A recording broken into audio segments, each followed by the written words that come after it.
ओम नमो Narayan channel प्रस्तुत करता है श्रीमद् भागवत महापुराण के अध्यायों का सरल हिंदी रूपांतरण। आइए सुनते हैं।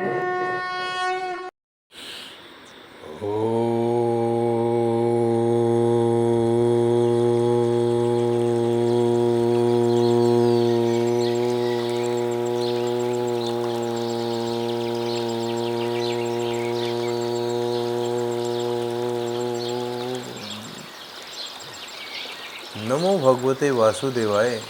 अब हम श्रीमद् भागवत महापुराण के द्वितीय स्कंद के 5वें अध्याय का पाठ करेंगे, जिसमें सृष्टि का वर्णन किया गया है। नारद जी ने पूछा, पिताजी, आप केवल मेरे ही नहीं सबके पिता समस्त देवताओं से श्रेष्ठ एवं सृष्टि करता है। आपको मेरा प्रणाम है। आप मुझे वह ज्ञान दीजिए जिससे आत्म तत्व का साक्षात्कार हो जाता है। पिताजी, इस संसार का क्या लक्षण है, इसका आधार क्या है, इसका निर्माण किसने किया है, इसका प्रलय किस में होता है, यह किसके अधीन है और वास्तव में यह है क्या वस्तु? आप इसका तत्व बतलाइए। आप तो यह सब कुछ जानते हैं, क्योंकि जो कुछ हुआ है, जो हो रहा है या जो आगे होगा, उसके स्वामी आप ही हैं। यह सारा संसार हथेली पर रखे हुए आंवले के समान आपकी ज्ञान दृष्टि के अंतर्गत ही है। पिताजी, आपको यह ज्ञान कहाँ से मिला? आप किसके आधार पर ठहरे हुए हैं? आपका स्वामी कौन है और आपका स्वरूप क्या है? आप अकेले ही अपनी माया से पंचभूतों के द्वारा प्राणियों की सृष्टि कर लेते हैं। कितना अद्भुत है! जैसे मकड़ी अनायास ही अपने मुंह से जाला निकालकर उसमें खेलने लगती है, वैसे ही आप अपनी शक्ति के आश्रय से जीवों को अपने में ही उत्पन्न करते हैं और फिर भी आप में कोई विकार नहीं होता। जगत में नाम रूप और गुणों से जो कुछ जाना जाता है, उसमें मैं ऐसी कोई सत असत उत्तम मध्यम या अधम वस्तु नहीं देखता जो आपके सिवा और किसी से उत्पन्न हुई हो। इस प्रकार सबके ईश्वर होकर भी आपने एकाग्रचित रूप से घोर तपस्या की है। इस बात ने मुझे मोह के साथ साथ बहुत बड़ी शंका भी हो रही है कि आपसे बड़ा भी कोई है। इस बात से मुझे बड़ी शंका हो रही है कि आपसे कोई बड़ा भी है या नहीं। पिताजी, आप सब कुछ जानने वाले और सर्वेश्वर हैं। जो कुछ मैं पूछ रहा हूँ वह सब आप कृपा करके मुझे इस प्रकार समझाइए कि जिससे मैं आपके उपदेश को ठीक ठीक समझ सकूं। ब्रह्मा जी ने कहा, बेटा नारद, तुमने जीवों के प्रति करुणा के भाव से भरकर यह बहुत ही सुंदर प्रश्न किया है, क्योंकि इससे भगवान के गुणों का वर्णन करने की प्रेरणा मुझे प्राप्त हुई है। तुमने मेरे विषय में जो कुछ कहा है, तुम्हारा वह कथन भी असत्य नहीं है, क्योंकि जब तक मुझसे प्रे का तत्व जो स्वयं भगवान ही है जान नहीं लिया जाता, तब तक मेरा ऐसा ही प्रभाव दिखाई देता है, प्रतीत होता है। जैसे सूर्य, अग्नि, चंद्रमा, ग्रह, नक्षत्र और तारे इन्हीं के प्रकाश से प्रकाशित होकर जगत में प्रकाश फैलाते हैं, वैसे ही मैं भी उन्हीं सोम प्रकाश भगवान के चिन्ह में प्रकाश से प्रकाशित होकर संसार को प्रकाशित कर रहा हूँ। उन भगवान वासुदेव की मैं वंदना करता हूँ और ध्यान भी, जिनकी दुर्जय माया से मोहित होकर लोग मुझे जगत गुरु कहते हैं। यह माया तो उनकी आंखों के सामने ठहरती नहीं, झेप कर दूर से ही भाग जाती हैं, परंतु संसार के ज्ञानी जन उसी से मोहित होकर यह मैं हूँ, यह मेरा है, इस प्रकार बकते रहते हैं। भगवत स्वरूप नारद, द्रव्य, क्रम, काल, स्वभाव और जीव वास्तव में भगवान से भिन्न दूसरी कोई भी वस्तु नहीं है। वेद नारायण के प्राण हैं, देवता भी नारायण के ही अंगों में कल्पित हुए हैं और समस्त यज्ञ भी नारायण की प्रसन्नता के लिए ही हैं, तथा उनसे जिन लोगों की प्राप्ति होती है वे भी नारायण में ही कल्पित हैं। सब प्रकार के योग भी नारायण की प्राप्ति के ही लिए हैं।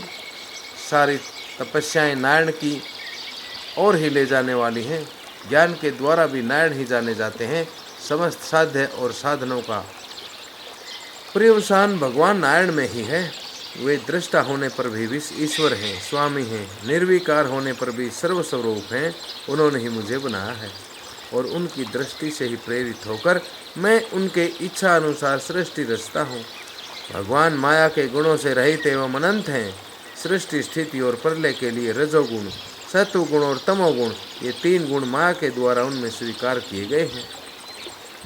ये ही तीनों गुण द्रव्य, ज्ञान और क्रिया का आश्रय लेकर मायातीत नित्य मुक्त पुरुष को ही माया में स्थित होने पर कार्य, कारण और कर्तापन के अभिमान से बांध लेते हैं।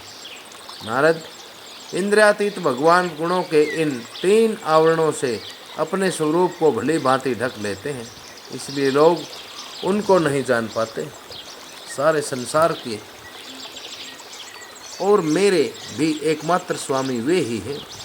मायापति भगवान ने एक से बहुत होने की इच्छा होने पर अपनी माया से अपने स्वरूप में स्वयं प्राप्त काल, क्रम और स्वभाव को स्वीकार कर लिया। भगवान की शक्ति से ही काल ने तीनों गुणों में क्षोभ उत्पन्न कर दिया, स्वभाव ने उन्हें रूपांतरित कर दिया और कर्म ने महतत्व को जन्म दिया। रजोगुण और सत्वगुण की वृद्धि होने पर महतत्व का जो विकार हुआ, उससे ज्ञान, क्रिया और द्रव्य रूप तमह प्रधान विकार हुआ। महतत्व से अर्थ यहाँ अहंकार से लिया गया है। वह अहंकार कहलाया और विकार को प्राप्त होकर 3 प्रकार का हो गया। उसके भेद हैं वैकारिक, तेजस और तामस। नारद जी, वे क्रम से ज्ञान शक्ति, क्रिया शक्ति और द्रव्य शक्ति प्रदान है। जब 5 महाभूतों के कारण रूप तामस अहंकार में विकार हुआ, तामस अहंकार के अंदर अब दोष हुआ, तब उससे आकाश की उत्पत्ति हुई। आकाश की तन्मात्रा और गुण शब्द हैं। इस शब्द के द्वारा ही दृष्टा और दृश्य का बोध होता है। जब आकाश में विकार हुआ, तब उससे वायु की उत्पत्ति हुई। उसका गुण स्पर्श है। अपने कारण का गुण आ जाने से यह शब्द वाला भी है। इंद्रियों में स्फूर्ति, शरीर में जीवन शक्ति, ओज और बल इसी के रूप हैं।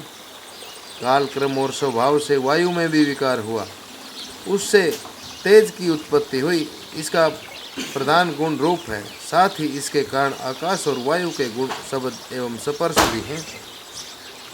तेज के विकार से जल की उत्पत्ति हुई। इसका गुण है रस। कारण तत्वों के गुण शब्द, स्पर्श और रूप भी इसमें है।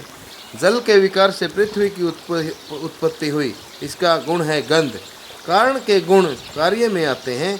इस न्याय से शब्द, स्पर्श, रूप और रस, ये 4 गुण भी इसमें विद्यमान हैं।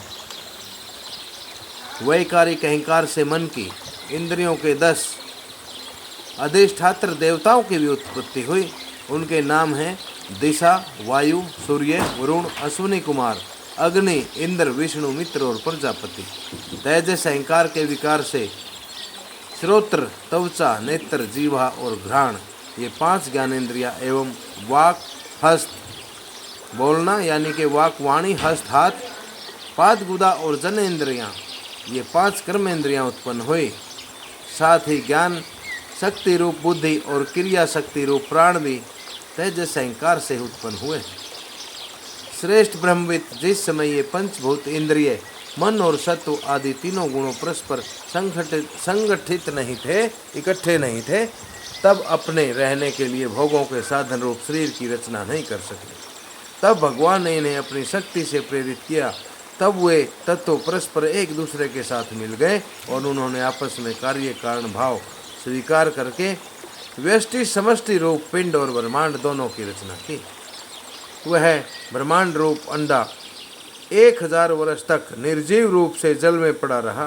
फिर काल, क्रम और स्वभाव को स्वीकार करने वाले भगवान ने उसे जीवित कर दिया। उस अंडे को फोड़कर उसमें से वही विराट पुरुष निकला, जिसकी जंघा, चरण, भुजाएं, नेत्र, मुख और सिर हजारों की संख्या में हैं। विद्वान पुरुष उपासना के लिए उसी के अंगों में समस्त लोक और उसमें रहने वाली वस्तुओं की कल्पना करते हैं। उसकी कमर के नीचे के अंगों में 7 पाताल की और उसके पेड़ों के ऊपर के अंगों में 7 स्वर की कल्पना की जाती है।